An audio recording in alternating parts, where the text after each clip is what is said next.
호남의 민심을 얻지 못하고 민주당 대선 후보 될 수 있습니까? 될 수가 없죠. 호남 대망론의 사실 중심에 섰던 것이 이낙연 대표였고, 이낙연 대표가 또 호남의 이익을 챙기는 모습이 아주 많이 노출되지는 않았거든요. 오히려 그 기회를 잡았던 것이 이재명 지사였죠. 이슈 파이팅을 아주 열심히 한 거죠. 40대 또 30대에게 영향을 미쳤다고 볼 수 있는데, 이낙연 대표의 지지율이 좀 흔들흔들하니까 부각되는 모습을 보이고 있는 것이 정세균 총리예요. 3파전 삼국지가 될 가능성이 상당히 높다. 여러분 안녕하세요. 지금 서울, 부산 4월 7일 재보궐선거 앞두고 민심이 격동하고 있습니다. 특히 호남 민심 주목됩니다. 이 이재명 경기도지사, 이낙연 민주당 대표의 사활을 건 싸움이 호남에서 펼쳐지고 있습니다. 이걸 과연 다시 이낙연 대표가 뒤집을 수 있을지, 배종찬 인사이트K 연구소장과 이 문제 짚어보겠습니다. 배 소장님, 네. 호남 민심 그야말로 뭐 롤러코스터처럼 뭐 엎치락뒤치락 하고 있어요. 이게 진짜 호남이 제일 중요하죠. 민주당 후보에게는 정말 호남은 핵심의 핵심입니다. 그렇습니다. 그러니까 예. 호남의 민심을 얻지 못하고 민주당 대선 후보 될 수 있습니까? 그렇죠. 될 수가 없죠. 서울과 또 바로 연동돼 있잖아요. 그러니까요. 호남 후보가 민주당 후보가 호남 민심을 얻지 못하고 대선 승리할 수 있습니까? 없죠.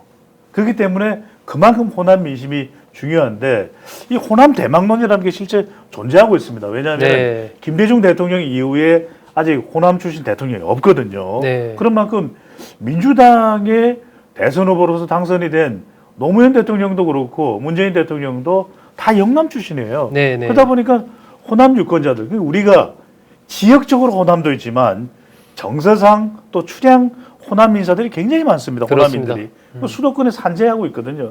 호남 대망론의 사실 중심에 섰던 것이 이낙연 대표였고, 국무총리를 역임하면서 지난 총선 이후에는 지지율이 어떤 조사에서는 40% 이상 나왔습니다. 네, 그 정도면 그랬었죠. 예. 이낙연 대세로 났냐 이런 이야기가 좀 나올 정도였는데, 시간이 지나고 7월 달에 이재명 지사의 대법원 무죄 선고가 내려지면서 판이 바뀌어버려요. 네. 그렇다면 그 사이에 어떤 변화가 있을까? 특히 이제 우리가 여러 가지를 이야기할 수 있겠지만, 우선 호남 민심이 왜 달라졌을까?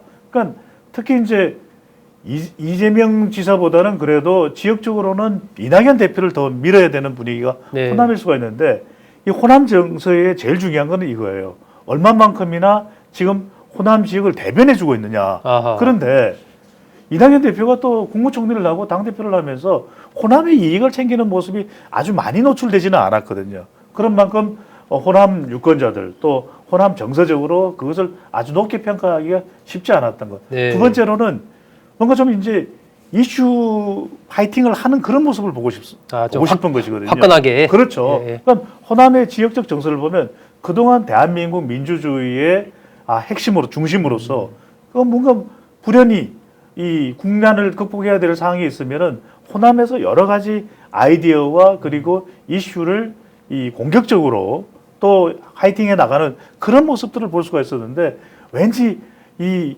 이낙연 대표의 경우에는 굉장히 안정적이긴 하지만 이슈 파이팅이 없었다. 진지 엄숙 그렇죠. 모두. 예. 호남 이익 대변, 두 번째로는 이슈 파이팅, 네. 세 번째로는 결과적으로는 당선 가능성, 본선 당선 경쟁력이고. 가능성. 이길 수 있는 후보냐. 그렇죠. 그러니까 이낙연 대표가 보였던 이 지난해 총선 이후에 높았던 지지율도 알고 보니까 국무총리를 하면서 그냥 자연스럽게 얻어갔던 또 반사이익이 아니었냐. 네. 또 문재인 대통령과 연동되면서 좋은 상황 속에서는 이낙연 대표의 지지율도 좋은데 좀 어려운 상황에서 지지율이 안 나오는, 네. 그것이 중요한 또 호남 민심이 이반되는 현상이 됐던 것이거든요. 네. 오히려 그 기회를 잡았던 것이 이재명 지사였죠. 경기도라고 하는 지역 외에도 경기도에도 많은 또 호남민들이 살고 있기 때문에 지역적으로 호남 공들이기를 아주 적극적으로 했습니다. 네. 두 번째로는 결과적으로 이슈 파이팅을 아주 열심히 한 거죠. 5.18 관련된 것뿐만 아니라 호남에 공들이는 모습이 네. 40대 또 30대에게 영향을 미쳤다고 볼 수 있는데, 이른바 30대, 40대 이 사이다 영향을 좀 효과적으로 발휘될 수 있는 세대를 우리가 이렇게 탄산 세대예요. 아니 이게 조어를 하나 하셨군요. 그러니까요. 탄산 세대. 이른바 네. 탄산 세대의 네. 마음을 잡아야만 대선 후보로서의 영향력을 극대화할 수 있거든요. 네. 그것이 이재명 지사는 보여줬던 것이고, 마지막으로 결과적으로는 호남 민심에서도 결국 호남의 전략적인 이 유권자들의 표심은 꼭 호남이 아니라도 된다. 그것을 노무현 대통령이나 문재인 대통령도 효과를 맛봤던 거 아니겠습니까? 네. 그만큼 충분히 경쟁력이 있고 대선에 당선되어서 호남의 이익을 챙겨줄 수 있는 사람이라면 꼭 호남 출신이 아니라도 좋다. 그런 생각을 가지게끔 이재명 지사가 이제 만들었다고 볼 수 있는 거겠죠. 호남에서 이재명 지사, 이낙연 대표, 심지어는 이제는 이낙연 대표의 지지율이 좀 흔들흔들하니까 또 부각되는 모습을 보이고 있는 것이 정세균 총리예요. 네. 정세균 총리도 호남이고 전북 출신이니까. 전북이기 때문에 오히려 뭐 전남북을 굳이 이 나누지 않는다면은 호남 대망론의 한 주자로서 정세균이 안 될 이유는 뭐야? 이렇게 또 반응이 나올 수 있고 특히 네. 이제 이낙연 대표의 지지율이 견고하다면 정세균 총리가 부각되기 힘들 거예요. 그런데 이 대표가 조금씩 지지율이 흔들어지고 이제 주춤하는 모습을 보이면서 정세균 총리가 오히려 대안으로서 조명받는 그런 상황이기 때문에 네. 이 호남 민심 앞으로 어떻게 될까? 그래서 이제 호남 지역만 놓고 보면요. 우리가 여론조사를 실시할 때 전북, 전남, 광주를 묶어서 이제 호남인데 호남은 이재명 지사가 현 시점에서 오히려 조금 앞서가는 상황. 네. 거의 뭐 비슷합니다. 이낙연 대표가 팽팽한 상황에서 정세균 총리가 이 틈새를 비집고 올라갈 가능성이 상당히 있거든요. 그렇기 때문에 호남의 민심은 앞으로 대선을 한 1년이 앞두고 있는데 3파전 삼국지가 될 가능성이 상당히 높다. 삼국지 가능성이 그렇죠. 있다. 호남 삼국지인데 호남 이 출신인 이낙연 대표 그리고 전북 출신인 정세균 총리 그리고 비호남이지만 호남의 정서를 빨아들이고 있는 이재명 지사 이른바 호남 대망론 삼국지가 될 가능성이 상당히 높은데 여기서 우리가 하나만 더 네. 들여다보자고요. 이낙연 대표가 앞으로 위상이 어떻게 되는지가 상당히 호남 대망론 또 호남 민심에 중요할 텐데 결과적으로 이 차기 대권 구도의 첫 번째 변곡점은 보궐선거의 결과일 겁니다. 아, 보궐선거 네. 결과가 이낙연 대표 운명을 그렇죠. 가를 거다. 부산이라기보다는 이 서울입니다. 서울은 네. 대선을 앞두고 있는 지역 중에서는 가장 또 중요한 지역이기 때문에 미니 대선이다. 대선 전초전이다.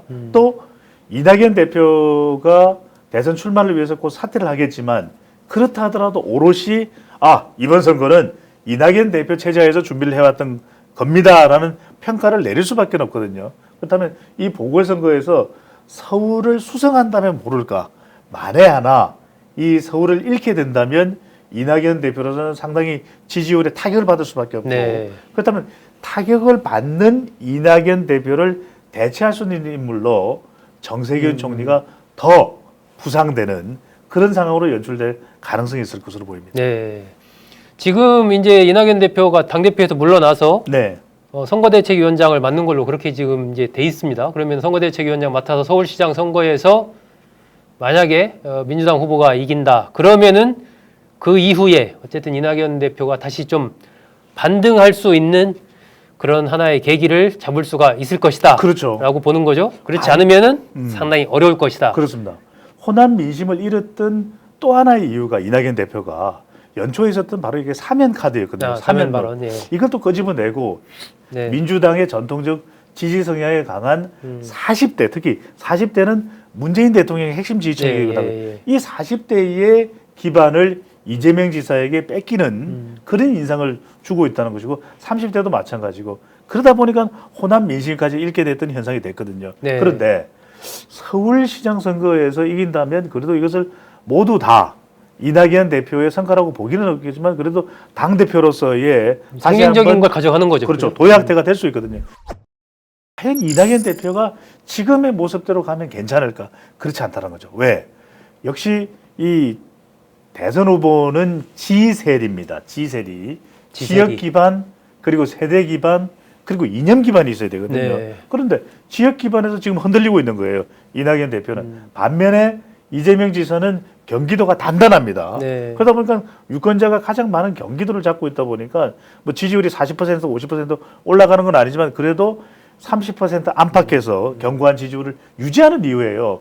그렇다면 이낙연 대표도 범호남 그러니까 지역 행정적으로 이 호남 지역 광주 전라와 함께 수도권을 더 장악해야 됩니다. 특히 이제 서울 지역을 이것을 과연 이낙연 대표가 보궐선거의 결과로 해낼 수 있냐. 그러니까 수도권을 말씀드렸으니까 어디는 적어도 수성을 해야 되는 겁니다. 서울시장은 수성을 해야 되는 거겠죠. 네. 두 번째는 그럼 지금처럼 좀 안전하게 아주 보면 신중한 그런 이 발언 또 메시지 전달하는 것이 네. 이낙연 대표의 아주 이 스타일이거든요. 네, 그럼 엄숙 진지 표현을 그렇죠. 이렇게 하죠. 유권자들은 보면 감성적으로 지금 우리 젊은이들이 너무 힘들어합니다. 내가 한번 알아주고 싶어요. 이런 좀 터지는 모습을 보고 싶거든요. 네. 이게 정말 이낙연 대표가 대선 보다 경쟁력 있는 후보가 되기 위해서 이런 모습을 이제는 일반 당원으로 돌아가는 그렇지 않습니까? 네, 이제 네, 당 네. 대표직을 이것을 보일 수 있느냐 없느냐 이게 중요할 것 같고 네. 정세균 총리의 경우에는 이렇게 보시면 될 것 같아요. 호남 대망론의 한 축에 서 있는 인물은 분명한데 항상 비교될 수밖에 없는 것이 같은 지역 기반을 안고 있는 바로 이낙연 대표입니다. 그러니까 네. 이낙연 대표가 좀 내려가면 정세균 총리가 올라가고 이낙연 대표가 승승장구를 하면 정세균 총리가 끼어들 틈이 없어요. 시소관계에 있다. 그렇죠. 그러니까 과연 4월 보궐선거의 결과가 어떻게 되느냐에 따라서 부침이 있을 수밖에 없다.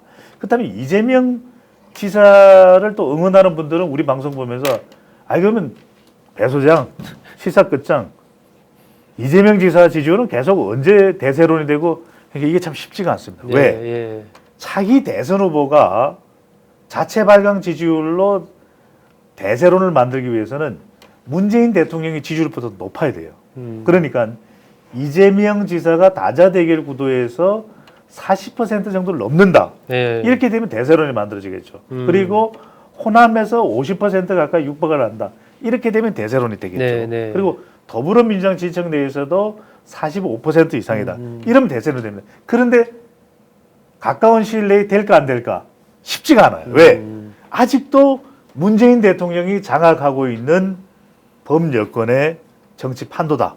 이렇게 보면은 네. 앞으로도 뭐 7월 이후에 이제 국민의힘 대선 후보들도 서서히 나오게 될 텐데 적어도 이 올해 9월, 10월 그리고 연말까지 가는 동안에도 문재인 대통령의 내임덕이 없다면 가장 이 여권 후보들의 판도에 큰 영향을 미치는 사람은 문재인 대통령이 될 가능성이 높아 보입니다. 예, 광주 전라의 민심을 잡기 위한 이재명, 이낙연, 정세균 이 삼국지 치열한 전투. 현재 호남 민심의 흐름을 어떻게 봐야 되는지 그리고 호남 민심을 잡기 위한 필요 조건은 어떤 것인지 배종찬 소장의 진단 분석 들어봤습니다. 배 소장 좋은 말씀 고맙습니다. 감사합니다.